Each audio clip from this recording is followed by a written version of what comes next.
150 प्रश्न आपके सामने आने हैं। और विशेष बात थी कि आपने रिट में आपने बिना नेगेटिव मार्किंग के किया है। यहाँ जो 150 क्वेश्चन है उनमें नेगेटिव मार्किंग भी है, याद रखना, ठीक है। और पेपर का स्तर भी अच्छा देखने को मिलेगा, मैं जहां तक समझता हूं, क्योंकि बहुत सारे इनपुट्स होते हैं। हम जिस लेवल पे होते हैं हमें पता चलता है कि इस बार इस चीज की इस लेवल का आना चाहिए। मैं डरा नहीं रहा हूं, मैं ईमानदारी से कह रहा हूं कि जो भी पढ़ो ना, बहुत अच्छे लेवल का पढ़ना। 150 क्वेश्चंस का आप मैटर जो है वो बहुत अच्छे स्तर का तैयार करना। पिछले वाले पेपर्स के आधार पे मत मान लेना कि नॉर्मल हम पढ़ के जाएं। मैं कहता हूं जीके सेल्फ स्टडी का विषय है। एक अच्छी किताब चुन लो, बेहतरीन किताब चुनो, और बहुत सारी अच्छी किताबें, और उसके साथ PYQ बेस, ठीक है, कि कैसे प्रश्न आ रहे हैं, उससे आपकी एक समझ डेवलप होती जाएगी, उनको निकालते जाएं। एक राजस्थान हिस्ट्री की हमने निकाली थी, PYQ की बहुत अच्छी बुक है। ऐसे बहुत सारी मार्केट में आपको बुक्स मिलेंगी जो आपको बेहतरीन लगती है, वो लीजिए, साथ में उस कंटेंट को लीजिए, और अच्छे से साथ साथ में पूरा एनालिसिस करते हुए धीरे धीरे आगे बढ़िए। ऐसे नहीं कि आज आपने मेरा वीडियो देखा और बस जोश में आ गए कि सर पढ़ डाल, नहीं, आराम से करिए। चाहे 2 दिन और रेस्ट कर लो, 2 दिन प्लानिंग और कर लो, लेकिन प्लानिंग इतनी बेहतरीन करो कि वो टूटनी नहीं चाहिए। फिर उसमें कोई बदलाव नहीं आना चाहिए कि सर हम तो ये सोच रहे हैं कि अब ये कर लेते हैं, नहीं। जो प्लानिंग तय कर ली, जो रास्ता तय कर लिया, उस रास्ते पे हर दम हर समय चलना है, कंटिन्यूसली चलना है, ये याद रखिएगा इस चीज़ को।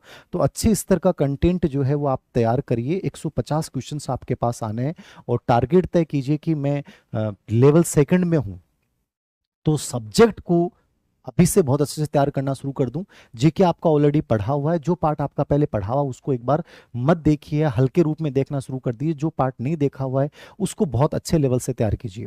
लेवल फर्स्ट वाले बच्चे याद रखना, 150 क्वेश्चंस में आपका सिलेक्शन बहुत आसान होगा यदि बैलेंस स्थापित किया, सब्जेक्ट, टीचिंग मेथड, इनमें यदि अच्छा स्कोर कर गए, क्योंकि जीके सब एक जैसा पढ़ेंगे।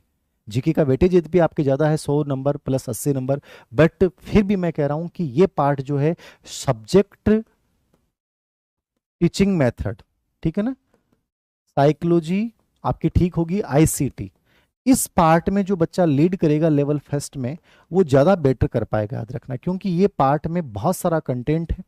और इस पार्ट को आप में से हर बच्चा, क्योंकि जीके को लगभग सब एक जैसा पढ़ लें, जीके में राजस्थान ज्योग्राफी वही पढ़नी है, इतिहास का संस्कृति वही पढ़नी है, भाषा साहित्य आपको वही पढ़ना है, ठीक है, राजस्थान के प्रतीक चिन्ह वही पढ़ने हैं, राजस्थान की योजनाएं वही पढ़नी है, करंट आपको राजस्थान का वही आपको 7 से 8 महीने का तैयार करना है। तो कहीं ना कहीं मैं आपको जो ये कहना चाह रहा हूं कि वो पार्ट जो आपका सच में अच्छा नहीं है, उस पार्ट को आप अभी मार्च अप्रैल में अच्छे से तैयार कर लें।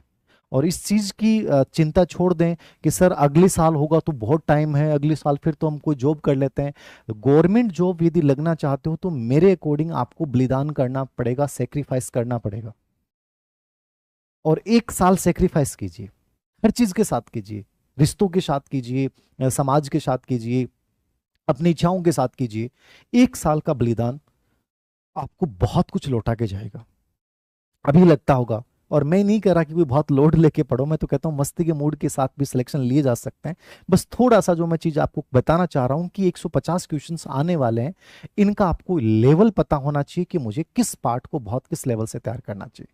तो ये मेरी कुछ बातें थी जो मुझे लगता है कि आपके समझ में आएंगी। एग्जाम डेट मेरे अकॉर्डिंग जनवरी 2026, जो मुझे अभी तक अधीनस्थ सेवा चयन बोर्ड के अध्यक्ष जी को जो बयान है, प्लस अधीनस्थ सेवा चयन बोर्ड का जो उलझा हुआ सा कैलेंडर है, उसमें पॉसिबिलिटीज नहीं लग रही है। यदि नवंबर में कुछ डेट खाली हैं तो मे भी ये करवा दें नवंबर, बट मुझे लग नहीं रहा। तो DPC के बाद संभवतः ये विज्ञापन निकालेंगे और एक अच्छी वैकेंसी आपके सामने आएंगी। कहीं भी घबराने की जरूरत नहीं है। थर्ड ग्रेड एक अच्छा एग्जाम होता है, बट कंपटीशन बहुत बड़ा होता है क्योंकि संख्या बड़ी होती है। लेकिन अभी से सही तरीके से चलोगे, स्टेप बाय स्टेप चलोगे, टुकड़ों में चलोगे, तो बहुत बेहतरीन कर पाओगे।